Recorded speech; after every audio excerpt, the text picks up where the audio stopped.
ku nkuru ibabaje ku bakunzi ba sinema z'Ubuhinde ndetse natwe dukunze gukurikira uyu musore wacu Tiger Shroff. Uyu munsi naho twakiriye inkuru itari nziza ibabaje iteye agahinda kuri uyu musore wacu muzi nka Tiger Shroff.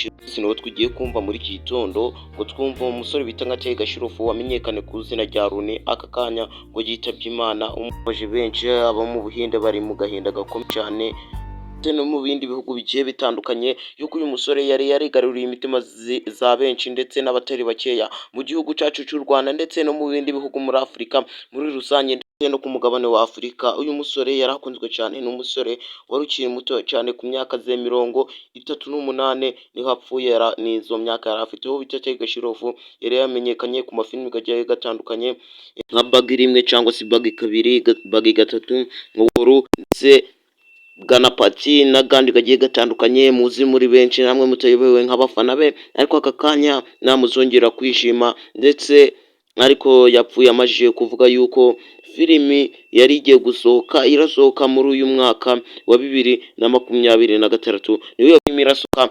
Nyaboneka genda ukoze subscribe kugira ngo ibiganiro nk'ibi ngibi by'ubwenge ntibigende bigucika. Bavuga yuko yatumeye bisi yari ivuye